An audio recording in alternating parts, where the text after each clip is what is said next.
Welcome, and thank you for joining CARES Act Update for Tribes and TDHEs. Before we begin, please ensure you've opened the WebEx participant and chat panels by using the associated icons located at the bottom of your screen. Note that all audio connections are muted at this time. If you require technical assistance, please send a chat to the event producer. With that, I'll turn the conference over to Hunter Kurtz, Assistant Secretary of Public and Indian Housing. Please go ahead.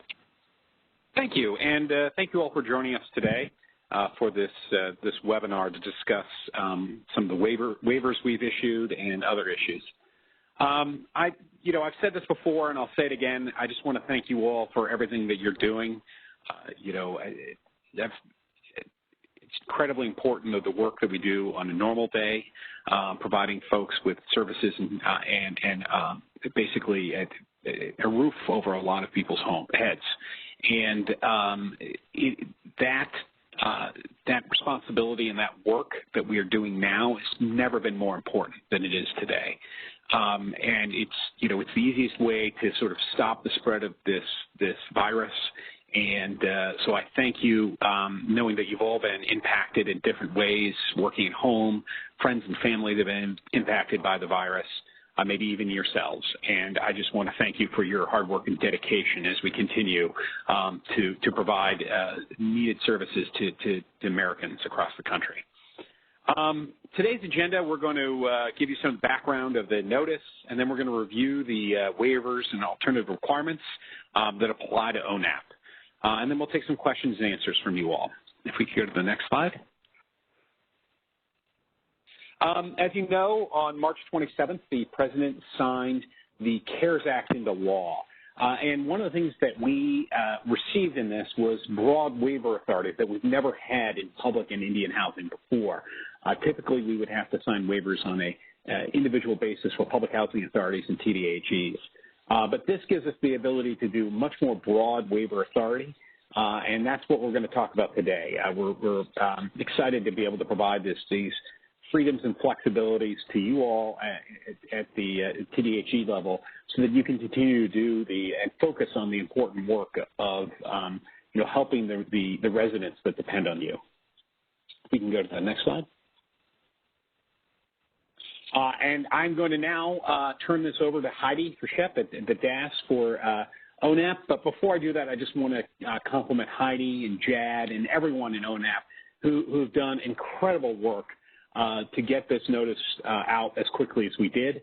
And I thank you all for your hard work and dedication to make this happen. Thank you very much. And Heidi? Great. Thank you so much, Hunter. Puto, everyone. Thank you for joining us today to discuss the waivers. I want to first thank Hunter, our Assistant Secretary, Hunter Kurtz, and our GDAS, Dominique Blom, for all of their leadership through all of this. As Hunter mentioned, the act was signed into law on March 27th. Within less than a week, we got the allocation amounts out to you all, and we're working very hard to get the rest out to you. Got the waiver notice out this week and working hard to get the implementation notice out very, very soon. So thank you, Hunter, for that. As Hunter said, the CARES Act included funding for public and Indian housing, and for the Indian housing programs, we were fortunate to receive $300 million total for 2 ONAP programs, which was $200 million for the Indian Housing Block Grant Program and $100 million for the Indian Community Development Block Grant Program in the RET Fund. This money is allocated to go to prevent, prepare for, and respond to the national impacts of the coronavirus pandemic. And it also was accompanied by broad waiver authority and flexibility for the funds in the CARES Act, and that's what we're going to talk about today. Next slide, please. So the guiding principles of the waivers is to maintain health and safety of the TDHE residents and staff while also providing maximum flexibility, and extend this relief quickly to tribes and TDHEs to continue operations to the extent possible, but also clarifying additional guidance and waivers and the flexibility to extend time frames. So this addresses most requested waivers from our FAQ mailbox that we've set up as well as the conference calls we've held so far with tribes and TDHEs and tribal housing organizations, and also the prior disaster experience that we've issued waivers for. So with that, I'm going to turn it over to Jada Tala, Director of Performance and Planning, who will walk us through each of the waivers. And we are going to do this first addressing the Indian Housing Block Grant waivers and then turning to the ITDG imminent threat waivers. And we will take questions after each issue. So I'd ask you, if you have IHBG questions, to ask them at the end of the IHBG presentation, and then once we move to imminent threat, ask those questions after that. So, Jad? Thank you, Hunter and Heidi. It's good to see everybody joining. Got a good turnout here. So I've got a bunch of information that I need to cover. It's a lot of information. I will try to go through it hopefully as clearly as possible, but I really want to leave enough time for questions. So I will cover this material, but save your questions until after I'm done with the Indian Housing Block Grant section, and then we'll take we'll cover ICDBG and take ICDBG questions. Okay. The first set of questions, next slide, please. First set of waivers deals with the Indian Housing Block Grant Program. I think the first thing we need to do to set this up is to understand the scope of these waivers. The waiver authority applies to all of the new money that you are going to get, which is the ICDBG CARES funding. It also applies to IHBG regular formula funding appropriated in 2020. So the waiver release that we're going to discuss is going to apply to those funds from those 2 years. The first waiver deals with the application process, how you go about applying for IHBG CARES funding. We have waived the IHP process entirely and created an alternative expedited process. We're calling this the abbreviated Indian Housing Plan. What we are going to do is publish an implementation notice very, very soon that specifies how you apply for this money. We are going to provide you with the abbreviated Indian Housing Plan form that will be provided and some instructions on how to fill it out. Our philosophy and idea here is we want to make this as simple and easy as possible for you to apply for this funding so you can get this funding as quickly as possible to help your community, but also ensuring that what you're proposing that you're going to use this money for meets the purposes of the CARES Act. And this is a new concept for all of us. The money that is being provided has to meet a certain purpose, and that purpose, everybody needs to know, that purpose is to prevent, prepare for, and respond to coronavirus. So everything that you propose doing has to somehow tie back to that purpose. An important thing about the IHBG pot of money is that maintaining normal operations and carrying out eligible activities during the time that your program is impacted by coronavirus, which is now, is considered to have met those purposes. So you can use this money to prevent, prepare for, and respond to coronavirus, but remember, maintaining normal operations also meets that purpose during this time, since everybody's program is impacted right now by coronavirus. Okay, the first one is the abbreviated Indian Housing Plan. Like I said, we will release that. The idea here is the way we're gonna roll this out is it's gonna be a PDF form of the normal IHP APR form. It's a PDF version of it. You go in, you click a button. The button shades all of the sections that you don't need to fill out, because we have a lot of information that you recently filled out in your 2020 IHPs, and you fill out the sections that you do need to fill out. You submit that electronically to by email to your area ONAP. The area staff have up to 15 days to review, but our goal is to do it even faster time than that. They review, they work with you. If you need revisions, we determine that the abbreviated Indian Housing Plan is in compliance with the CARES Act and with NAHASTA. We send you a letter, an award letter with a grant agreement and a grant addendum that's attached to the back. You sign that, you send that back, we obligate the money, we make it available to you in blocks. That's the way it's going to flow. We will provide you training, we will provide you technical assistance to try to make it as simple as possible.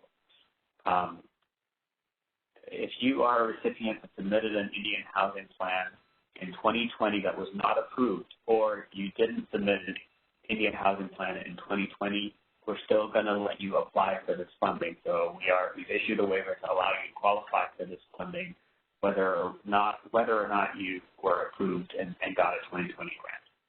The next waiver, with sub-waiver within this waiver, deals with IHP certification. This one's pretty important to understand. Our primary motivation here was we heard from many TDHEs that it can be sometimes challenging under the current circumstances to get tribal certifications from tribes that the TDHE serves as a TDHE for. The reasons for that is primarily because a lot of people are simply just shut down and not operating right now. So we have created a process where we say, we do need your certification, but if you provide us with a statement, the TDHE provides us with a statement that it's not practical or safe to do so at the current time, we will take the IHP and accept the submission. We do ask that you go back and verify and make sure everything is okay with the beneficiary tribe that you serve once things have changed and it's safe and practical to do so. So that's our attempt to make life easy for you and not have you spend time trying to secure signatures from the tribes you serve under the current circumstances. We want to get the money to you as quickly as possible. The next waiver within this waiver deals with reprogramming of 2020 money. Like Heidi said, this is a special case because not only are we giving you new money, but we also understand, and Congress understood, that there's going to be a bit of a lag time between the time they appropriate this money and the time you will get this money. So we have created some flexibility here for you to use your 2020 money that you currently have. You can reprogram your money for COVID-related purposes. You don't have to follow the usual process of getting HUD approval if you're creating new activities. That includes if you are creating new activities for COVID or if you are reducing the amount of money that you're budgeting for maintaining and operating at CAS units so that you can carry out COVID activities. Okay. Can everybody hear me okay? Am I distorted a little?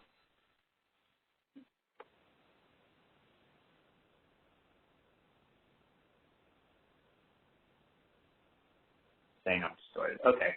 So the next waiver deals with the IHP submission deadline for your current formula grants. We provided extensions for those. You can see the extensions right there in the PowerPoint. So we're letting people submit people in a certain program year submit their IHPs between now and October 16th in recognition of all the disruption that's happening. The next one deals with the APR. Same deal. We're providing an extension depending on when your APR is due, and we're giving you either till June 28th, 2020 or September 27th, 2020. Again, we're just giving people more time to get their stuff in. Okay, we can do the next slide.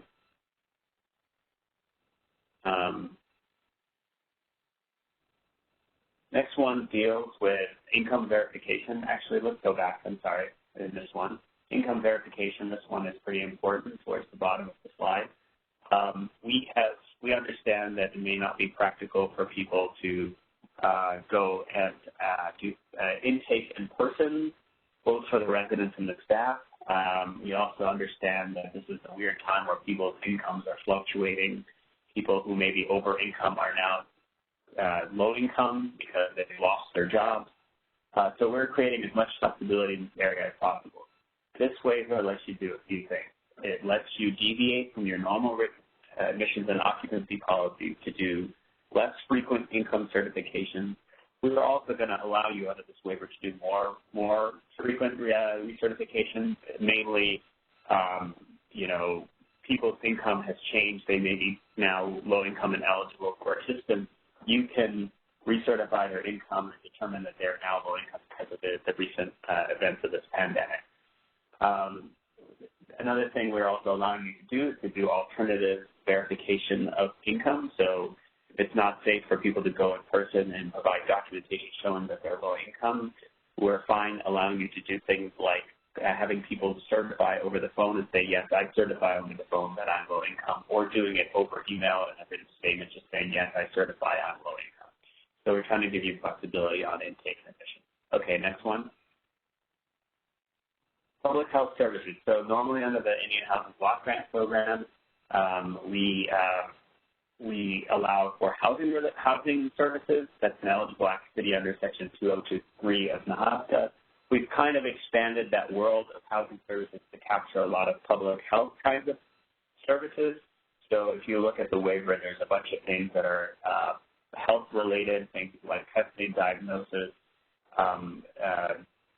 paying for necessary equipment, supplies, materials, PPE, those kinds of things that are necessary. Delivering meals under IHBG, you know, Meals on Wheels kinds of services to residents, people sheltering in place, the elderly, the disabled.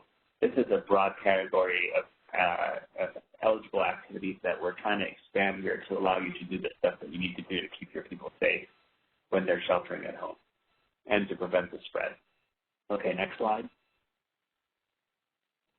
Okay, this is, again, another new category of eligible families. We are creating a new category called assistance in non-low-income and non-native families. Under the Indian Housing Block Grant Program, there are already categories or situations where you can serve both over-income Native Americans and non-Native Native Americans who are essential to the community. This is in addition to all of that. So all the normal rules are going to still apply. But over and above that, there's a new category that we have created for COVID-related purposes.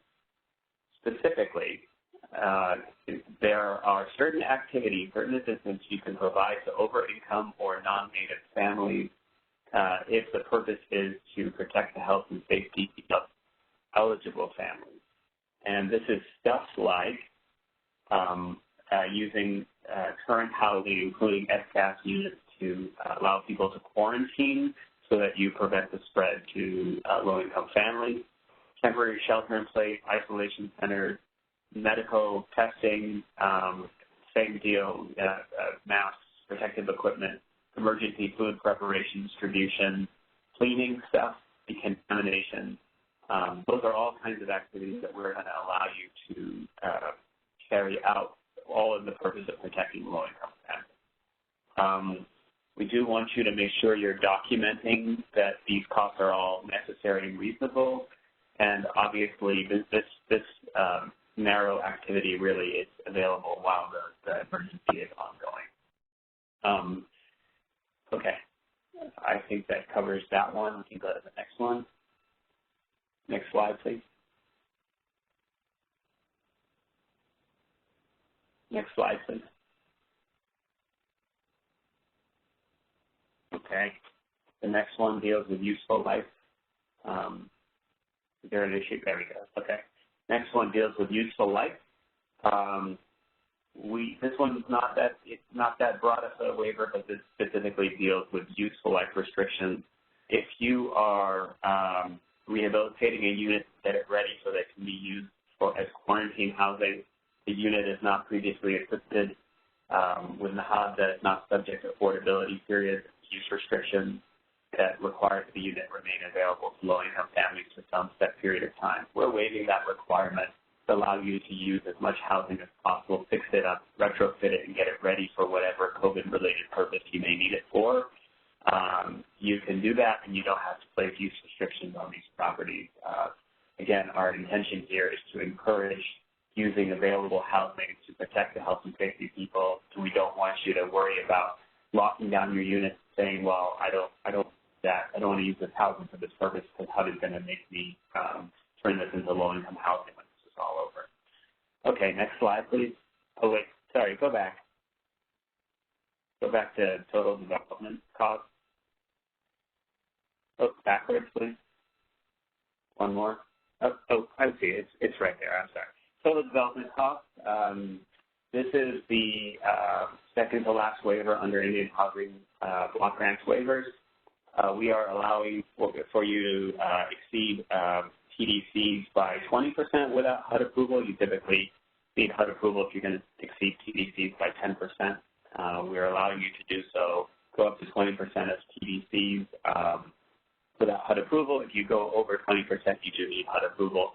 This, again, is in recognition of any disruption to supply, lines, or available labor that may be out there to do work. We understand that the cost of doing business may go up during these times, materials, that kind of thing.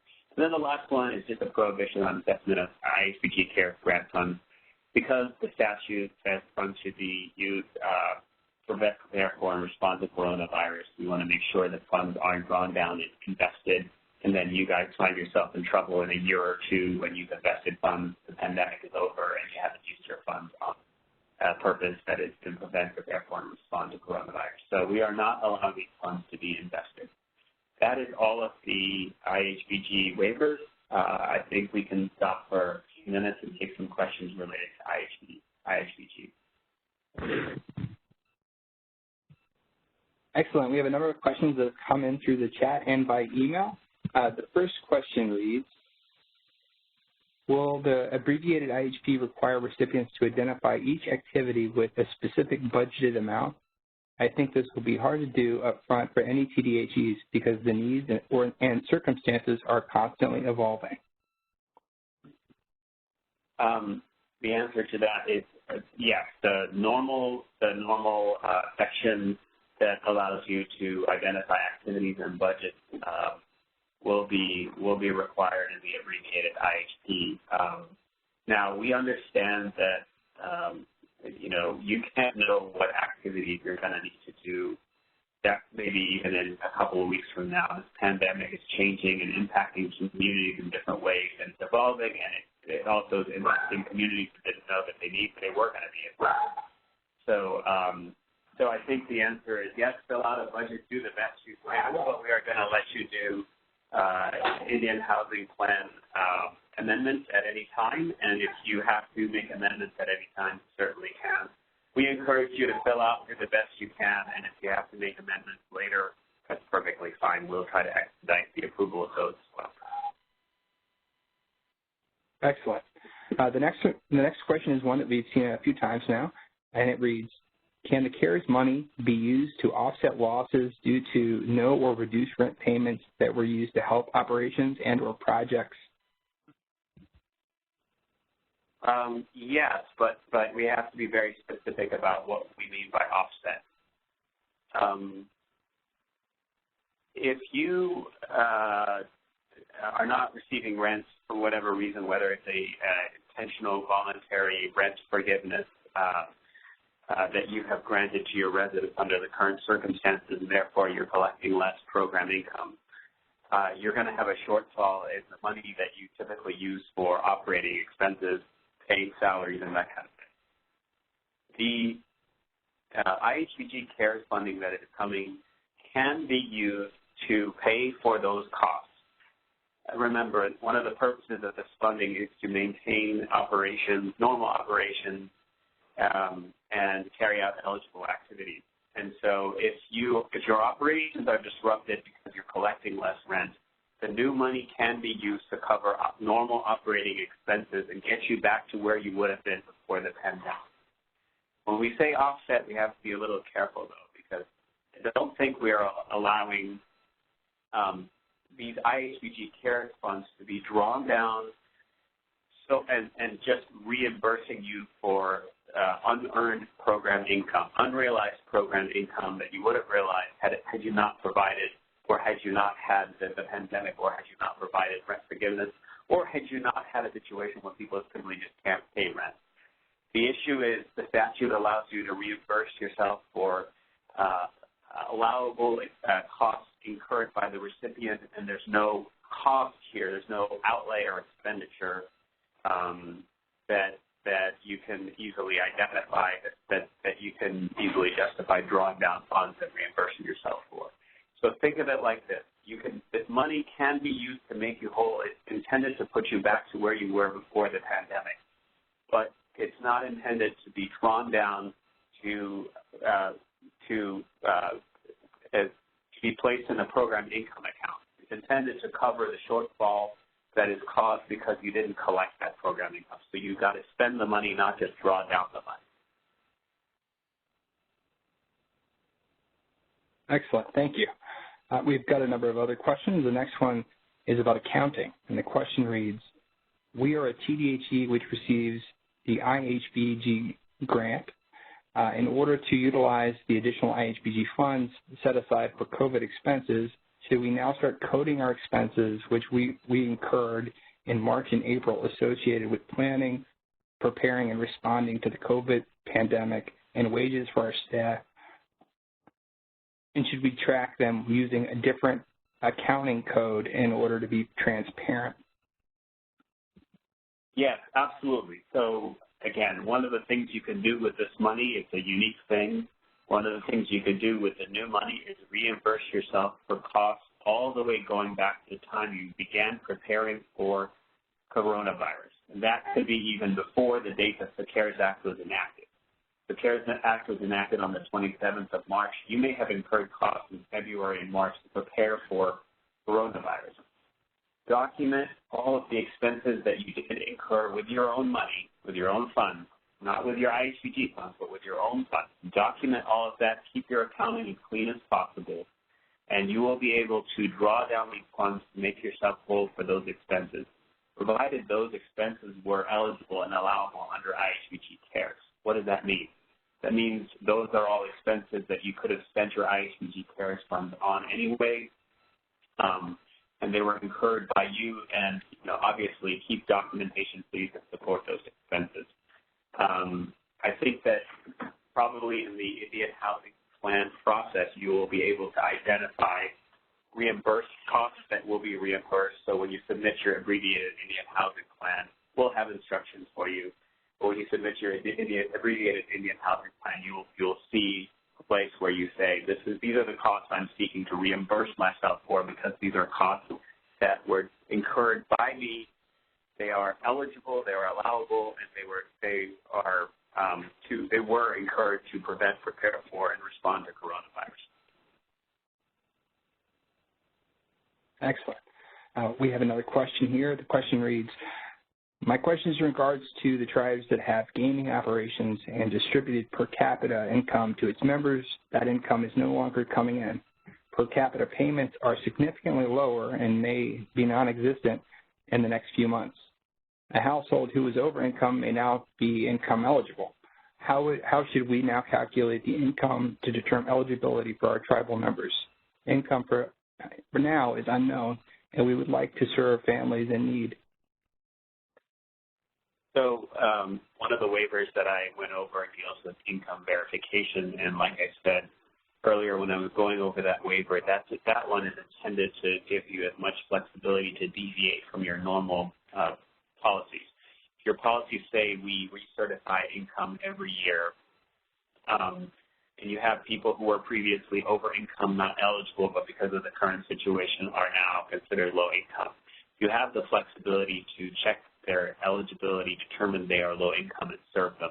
Because maybe before they were receiving per cap payments, and those per cap payments put them over the low income line, and now those gaming is impacted, those people are no longer receiving per cap payments, and that puts them below the line. So temporarily right now, those people may be low income, and they're eligible for assistance. You have the flexibility under these waivers to provide assistance to them while they are low income.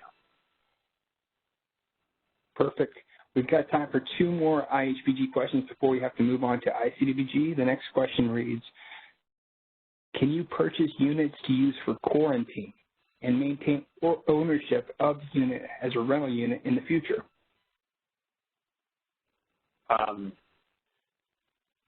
Yes, I believe so. I mean, you certainly can purchase units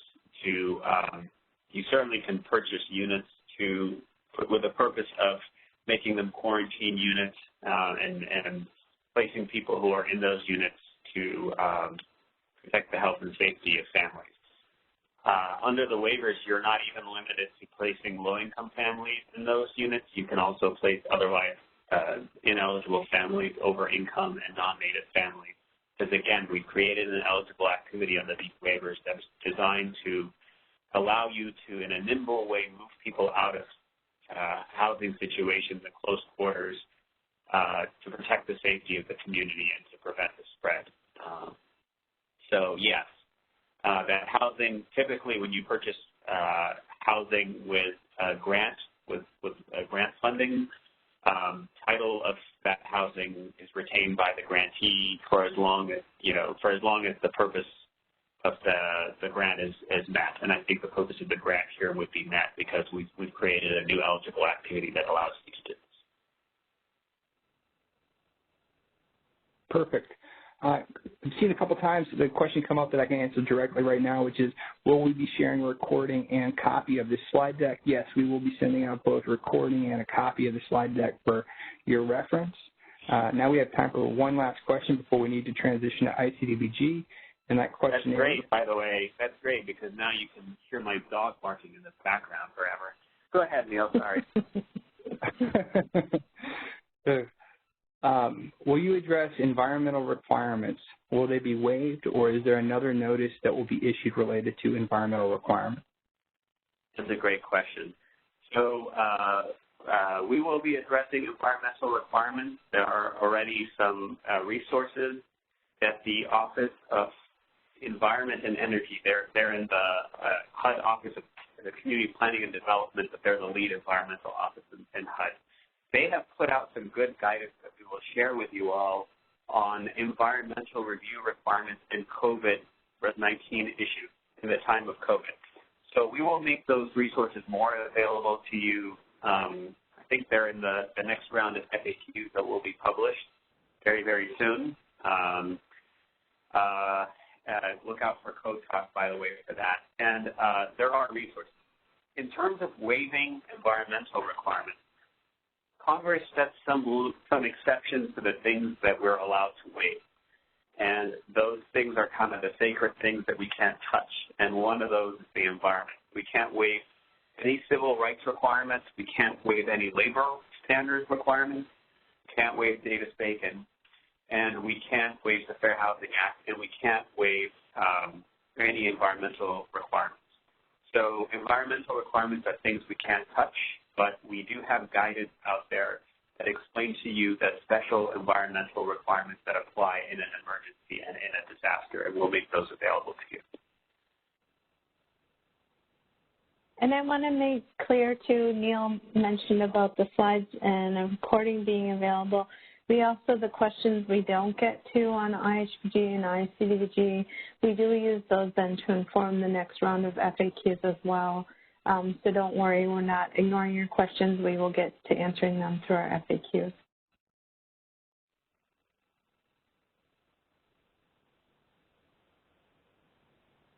Okay, well, I guess we'll turn, right, Neil, are we turning to CDPG? We are. Okay, so next set of waivers I'll cover deal with the Indian Community Development Block Grant Program. Like Heidi said, we got $100 million of funding for this program. It is for imminent threat grants that will be awarded on a non-competitive basis. We will be publishing a implementation notice in the very near future that outlines how you apply for this funding. Sorry, if you have your phone unmuted, you can mute it, please. There's some noise going on. So with the Indian CDBG funding, again, $100 million, the waiver authority similar to IHBG applies to the new money and applies for all 2020 ICDBG funds that were appropriated in 2020. These waivers are all available. These waiver flexibilities are all available until the funds are expended. So I should make that clear. There's a couple of exceptions here and there throughout, namely the TDC exception, and then one I'll cover under ICDBG. But for the most part, so long as you have these new funds, this waiver relief is available. It lives with the funds. Okay, the first one deals with citizen participation. One of the requirements in the ICDBG program is that you hold one meeting, one or more meetings, public meetings with the citizens to ensure that there's some level of citizen participation and review. We understand that there are natural limitations right now to this requirement because of social distancing directives, and so we are waiving that. You can do things like virtual hearings, you can post stuff online, you can seek citizen feedback in manners that are safe, but we're not requiring you to hold in-person meetings before you apply for any sort of ICDBG funding. Go ahead and go to the next slide, please.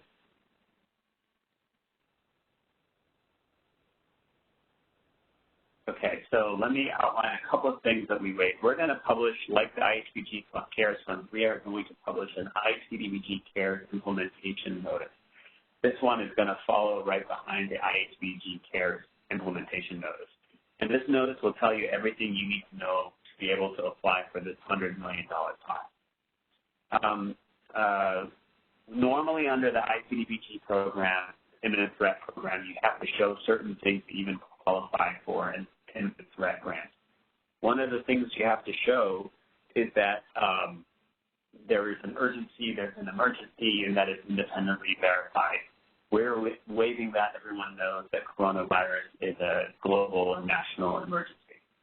You have to show that the threat is not a recurring threat that happens every year, that, you know, you can expect. We're waiving that requirement too. Everybody knows that this is pretty unique and impacting the world like no one has seen in 100 years. So we're waiving that requirement. You don't have to show that. You usually have to show that the emergency is impacting your entire service area. We're waiving that as well. Everybody knows the urgency. So we're trying to make the criteria of this funding a little bit more streamlined because there are certain things that everybody understands. On grant ceilings, typically if you are applying for an ICDBG imminent threat grant and you're not in a presidentially declared area, the maximum grant is $450,000. If you are in a presidentially declared area, disaster area, the cap is $900,000. We're waiving both of those caps, and we will set potentially a new cap in the implementation note that is coming out soon.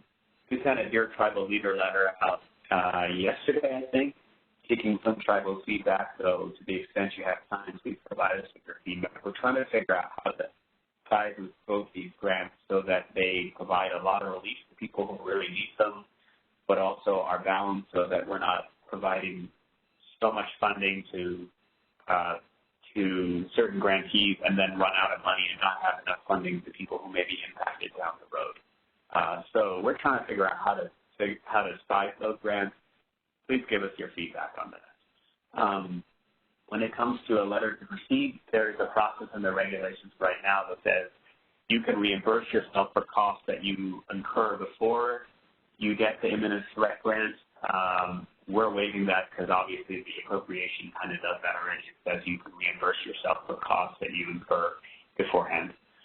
Let me just emphasize that point again, because I think we talk about it a lot with IHBG CARES. We don't talk about it enough for ICDBG CARES.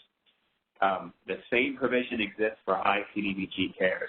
If you are incurring costs right now that are incurred to prevent, prepare for, or respond to coronavirus, and those are costs that are ICDBG IT eligible. There are costs that you could normally incur under the regular ICDBG imminent threat program or under these waivers that we're issuing here, expanded use waivers that give you sort of a bigger menu of things to spend this money on. Then assuming you get an ICDBG CARES grant and you qualify, you can reimburse yourself for costs that you're incurring right now or that you incurred in March and February. So just keep that in mind. And then the last one is just kind of technical. Typically, under the ICDBG reg, if there's any imminent threat funding left at the end of the fiscal year, that money gets rolled over. We're waiving that. This is coronavirus money. We're not going to be able to roll it into next year's imminent threat. Indian CDBG pot and then award this funding. We don't have the ability to. Okay, next waiver. This is just a technical one. Because of the massive need for public services right now, Congress decided to lift the 15% cap on public services under this program. Think of public services as all the things that are services. So the main thing that you'll probably see here is meal delivery, any sort of health-related services. Those kinds of activities are all public services, certain assistance that you see to nonprofits, utility assistance, food, those kinds of things, clothing. They're all considered public services. They're typically capped at 15% of your ICDBG grant. That's been lifted entirely. So this one's just a technical one that aligns the requirements with the appropriation. I think I want to make this point clear. When you're applying for funding under ICDBG imminent threats, think about the services that you need to carry out. You don't have to apply for one thing. You can submit an imminent threat application, and it can cover some economic development, some public services, and then maybe a public facility or operating costs for a public facility. Whatever it may be, you can mix and match these activities under the imminent threat grant. Think about public services. Congress recognized there's an asset need and listed that cap for the first time. Okay, the next one, let's go to the next slide, please. This one deals with public services, but it's specific kinds of public services. So typically, the TDBG program does not allow you to pay for something we call income payment. There's a narrow category that says that you can provide rental assistance, utility assistance, food, clothing, and other emergency assistance in the form of emergency payments, and you can provide that assistance up to 3 months. We're waiving the 3-month period and saying you can provide this kind of assistance under ICDBG. You can provide this assistance for up to 6 months. We're not extending mortgage assistance under this category because we're still trying to figure out how all of this aligns with some of the mortgage relief that was included in the CARES Act, particularly for 184, 184A borrowers. There are some provisions on eviction moratoriums, some provisions on foreclosure moratoriums, and some provisions on forbearance, the right to delay paying your mortgage for up to a year. So we're still trying to work this out. Right now, we are not expanding the use of ICDBG funds for mortgage assistance at this time. Okay, next waiver. Next one deals with purchase of equipment. Normally with ICDBG, there's a general prohibition against purchasing equipment. With ICDBG funds, we are waiving that because we're expecting people to need equipment for various purposes, primarily medical equipment possibly, but at the same time, we do want to make sure that you're not duplicating assistance. So a lot of folks are getting Indian Health Service funding or Indian Health Service services provided directly. You have to make sure that you're not paying for anything with this money that the Indian Health Service is also paying for. That's called a duplication of benefit. It's prohibited, and you need to just kind of know what resources you're getting from other federal agencies before you commit this money. Next waiver. We are allowing operating expenses for public facilities. This is typically not authorized, but we are allowing for it because we know that there may be a need for public facilities. The stuff we're thinking and we're hearing about is primarily potentially makeshift hospitals that maybe have to be set up quickly, or stuff like temporary emergency shelters that you're seeing around the country where you are seeing emergency shelters set up to ensure that people who are homeless have a place to go and are not moving around so much where they're spreading the virus unnecessarily. That's a big emergency and a big need out there. So we are allowing you to use ICDBG funds to pay for the operating costs of those facilities that you have to draw up to prevent, prepare for, and respond to coronavirus. Okay, next slide. This is the very last waiver, and then we'll take questions on ICDBG. The very last waiver deals with new housing construction. This is not that big a one, but it's a technicality. Typically, you have to be a community-based development organization to do new housing construction under this program. We have waived that requirement to allow the tribe or the tribal organization to go ahead and do new housing construction without having to qualify as a CBDO or provide funding to a CBDO to do this. Now, there's one thing we need to really think about with this funding that we've talked about before. This money has to be used to prevent, prepare for, and respond to coronavirus. As a general matter, we are encouraging people to spend this money quickly. And the reason why I say that is because we are concerned that if you carry out a lot of really long-term projects, coronavirus might be solved. I don't know what's going on, what's going to happen. Nobody knows what's going to happen. We don't know how long this pandemic is going to last, but we are a little concerned that if grantees think about this money more as long-term money, that there could be some global solution and you're left with money that's unobligated that is sitting there, and we will have pressure on us to recapture that money. So we don't want you to be in that situation. We don't want to tell you not to do long-term activities, particularly activities designed to mitigate severe overcrowding that could be a huge risk to coronavirus. You know, we encourage those kinds of activities, but we want you to be thoughtful. If you're going to do those activities, try to do them as quickly as possible so you're not stuck in that situation. That is it for the ICDBG waivers. We can take questions.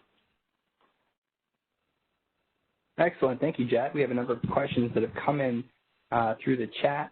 So I'll go right up to the top. The first question we have for ICDBG is, well, it reads, so there are basically two ICDBGs, right? The traditional ICDBG IT grant can have a COVID focus, and there is an ICDBG CARES with the waivers and new provisions and specific to COVID. Am I understanding this correctly? Yes. Now, it's a funky thing because the waiver authority applies to the new money and also, weirdly enough, applies to the 2020 money.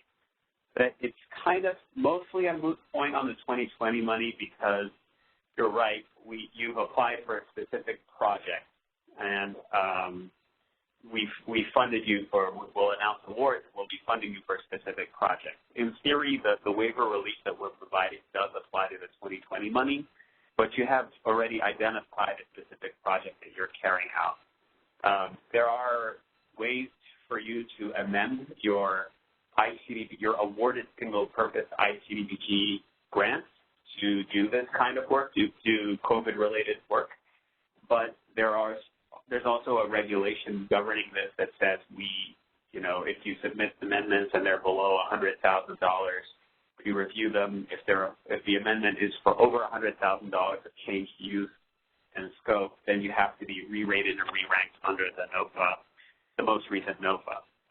It's complicated. I think as a general matter, you're right. The waiver relief will mostly, in the ICDBG context, be most relevant for the new money. And I think also in that, I was going to say, I think also in that question is embedded the ICDBG IT grants, the normal ones, versus the ICDBG CARES IT supplemental funding. So we do have the normal imminent threat pot that goes out for other disasters, tornadoes, floods, those kinds of things. And then we have the ICDBG CARES imminent threat pot, which is tied to COVID-related activities.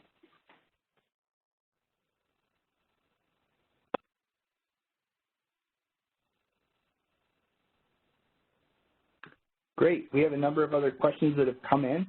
The next question reads, what is the time frame on CARES Act ICDBG funding to become available? Some tribes are in the midst of this pandemic without access to funding to cover our costs now.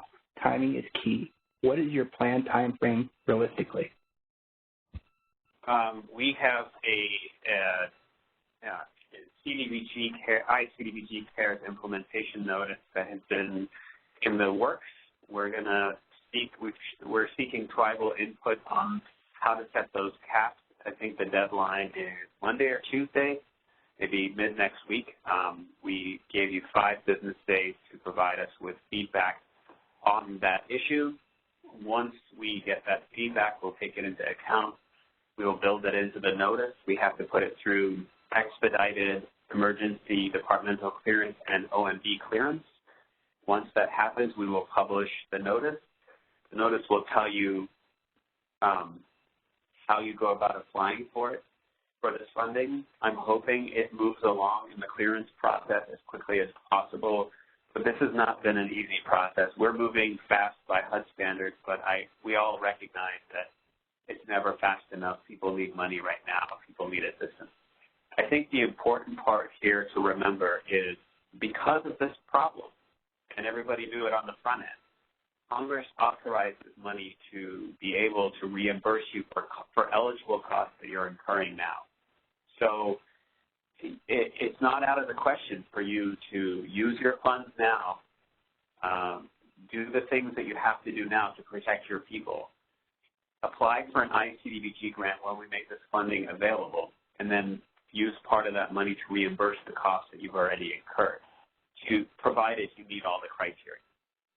Provided the costs you incurred were to prevent, prepare for, respond to coronavirus, and the costs are allowable under the program. The quirky thing about the ICDBG pot is, unlike the IHBG pot, the IHBG CARES funding, there isn't this language about maintaining normal operations under the ICDBG pot. So I think we'll have a harder time funding grants that are designed to just kind of maintain normal operations. This is really the hammer. This is the money that is largely going to go to folks who really need a lot of money, who have a severe needs beyond just maintaining normal operations. The normal operations piece will largely be covered by the IHBG CARES pot.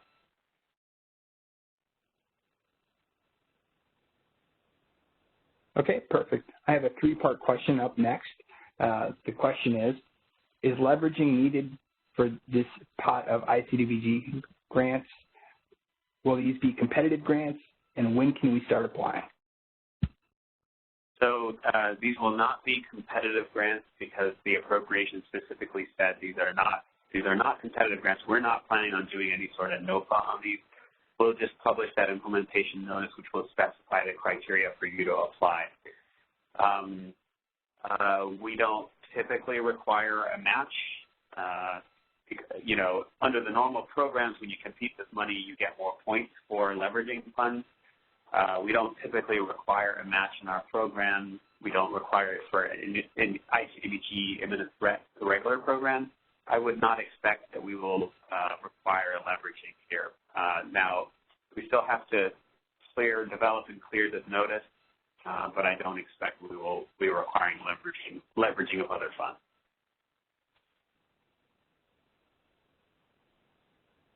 Excellent. We have a few more questions here. The next question reads, as with IHBG, if a tribe did not submit an application for ICDBG in 2020, are they allowed to submit an application under ICDBG CARES? The answer is absolutely yes.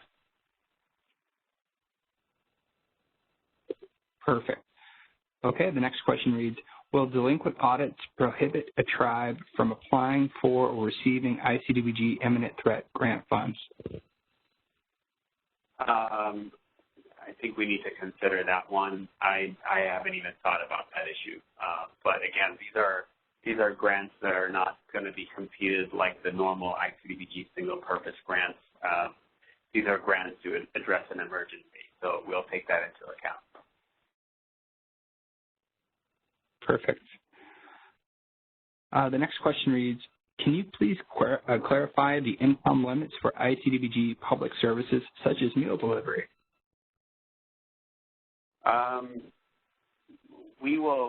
I think this is an area we need to put out more guidance on, and we will. You typically have to provide assistance under this program to low, moderate income. Low, moderate income folks is the same.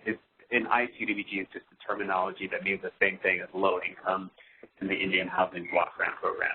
So as a general matter, that under the ICDBG pot, public services need to be provided to low income people below 80% of area median income. The IHBG pot, under the waivers in the IHBG pot, we do allow for these kinds of services for over income people who are quarantining.